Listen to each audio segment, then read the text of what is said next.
39 bornes en acier inoxydable ont été installées le long de la frontière naturelle limitant l'Ouganda et la RDC sur la lisière de la réserve naturelle de Sarambwe.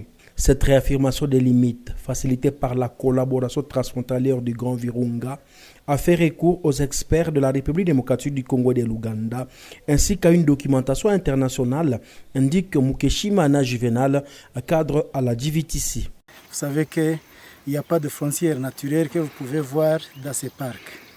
Alors, pour ce qui est de la question qui existait ici, sur ces communautés, il y avait une question de netteté de la frontière internationale.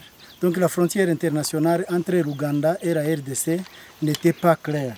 Du côté de l'Ouganda, nous avons la communauté. Donc la communauté sur cette partie de l'Ouganda pouvait facilement accéder aux ressources naturelles de la réserve naturelle de Sarambwe. Alors, quand on a constaté ça, comme nous avons ce mandat de faire en sorte que les ressources naturelles soient en sécurité, nous avons amené les deux pays à s'asseoir ensemble pour qu'ils puissent résoudre le conflit à l'amiable. C'est pourquoi il a fallu aller à Londres pour amener les coordonnées de l'époque coloniale et ces coordonnées ont été utilisées pour construire les piliers que vous voyez ici pour départager les deux pays. En fait, ce qu'on a fait, c'était la réaffirmation parce que la frontière existait déjà.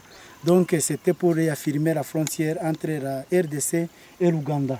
Comme vous voyez, depuis, il y a cette partie qui est en train de régénérer. Vous voyez que la forêt est en train de régénérer bien parce qu'il n'y a pas d'activité agricole. Maintenant, c'est en sécurité et nous espérons que bientôt les animaux dans cette réserve vont prospérer et produire davantage. Cette parcelle s'est ainsi retrouvée sans repère. Hébergeant une famille moyenne, elle se voit scindée par la réaffirmation des limites. La cuisine est sur le sol congolais.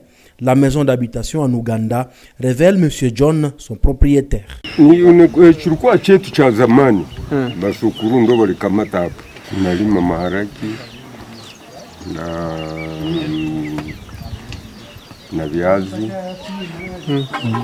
Migombe ilisha kauka. Paka napitia hapa hivi. Hii mgomba iko Uganda. Nilikuwa najenga zamani bado kukata barabara nini mpaka. Mafiga unapigia wapi? Mkungu. Na unalala wapi? Uganda. Napiga na kura, ninaenda lala. Kuko wa Jokoni. Comme Mkongo. Tasema niko mu Uganda. La population avait-elle raison d'habiter ces milieux? Les populations n'avaient pas droit d'aller dans les parcs pour faire les activités agricoles parce que c'est protégé, c'est protégé. Voilà pourquoi maintenant nous nous félicitons parce que les ressources naturelles sont protégées, la forêt est en train de régénérer comme il faut.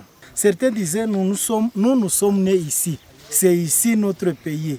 Alors les autres disaient non, les coordonnées montrent que vous n'êtes ici, c'est la RDC. Alors il faut prendre des décisions. Si vous voulez rester congolaise, il faut aller au Congo. Si vous voulez rester ougandaise, il faut aller là dans l'Ouganda. Alors si vous voulez aussi rester congolais, il faut voir là où aller habiter parce que vous n'allez pas habiter dans la réserve naturelle. La réserve naturelle est protégée. C'est pas chasser les gens, parce que à un certain moment c'était protégé. C'est dire qu'ils sont venus ici progressivement. Alors s'ils sont venus illégalement, ils devraient voir comment aussi rentrer légalement maintenant. Dès lors, le travail des écogardes est resté permanent afin d'éviter un nouvel envahissement, précise Nikaramuzi Didas, écogarde au parc de la forêt impénétrable de la Bwindi.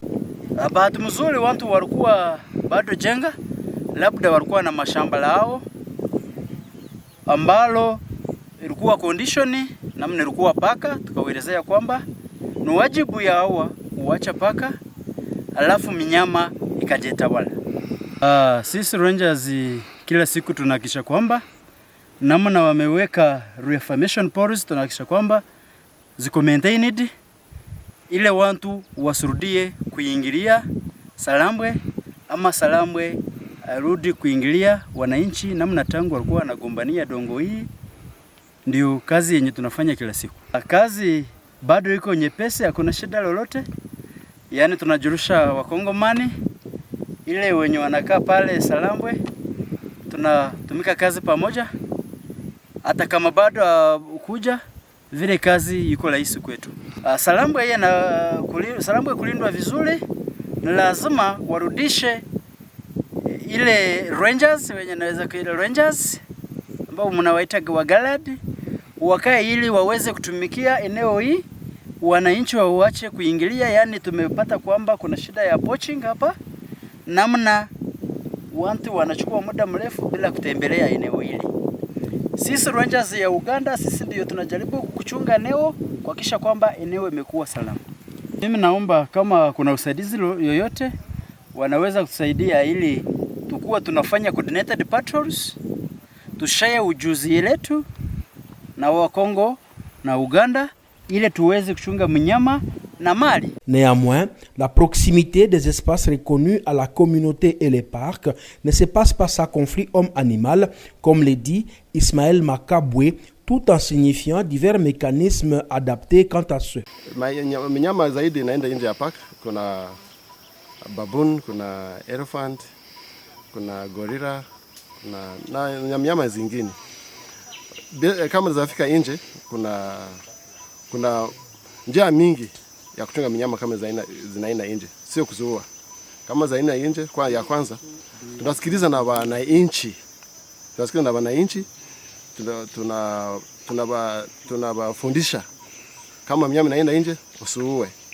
Lakini kuna njia mingi namna tunachunga hizo mnyama. Kama gorilla zinaenda nje, cha kwanza kuna group inaitwa Ugo. Hiyo group tutengeneze group, tuwafundisha njia mingi namna kuchunga hizo mnyama. Zaidi kuna kama hakuna tunawafundisha paka, enasema kama tunawezekana balime chakula yenye ngaji eskure. Mara ya kwa njia moja.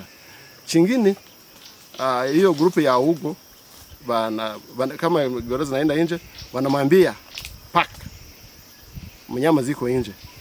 Pamoja tunaenda pale, tunaona nama tunasukuma, tunarudisha hizo gorillas ndani ya pack. Tunaweza kufanyisa kusukuma polepole zienda nje. Hiyo zaidi tunafanyisa kwa gorilla, ama tukae pale tunachunga zirudi kwa pack. Hiyo zaidi tunafanyisa kwa gorillas. Lakini hizo zingine kama baboons ziko kali sana, ziko tricky sana. Hiyo njia zingine tunaweka live trap. Hiyo trap tunaweka nje ya park. Kama baboons zinafika nje, naona hiyo mtego, zinaogopa, zinarudi kwa park. Lakini kama mnyama mwingine kama elephant, sifanyisa hizo. Tunaweza kufanyisa scare shooting. Hiyo watu wanakuambia mnyama ziko nje, tunapiga risasi juu zisikia sauti zingie kwa paka. Ingine tunaweza kulala nje, tunaweka moto, tunaweka pilipili kwa moto. Hiyo unajua pilipili iko na iko kali kama inaingia kwa moto. Kama tembo zinafika nje, unasikia hiyo rufu ya pilipili, siwezi kupumuza, zinarudi kwa paka. Ndio chara ingine tunaweka live fence, hiyo malicious zones zinakuchunga hiyo bunyama vingine kidogo kama monkeys, porcupine na vile na baboons. That's another method. Tunatakana namna mnyama iko, we have different methods yenye tunafanyisa. Vile tunafanya pamoja na wananchi ya nje with the community collaboration, where the community department we have to sensitize the communities about wildlife intervention. Cette réaffirmation des limites sur 18 km le long de la frontière congolo-ougandaise reste visible et apporte un succès quant à la régénérescence de la végétation naturelle malgré ses conséquences sur les riverains. Il n'est pas du tout facile de se mouvoir dans cette zone.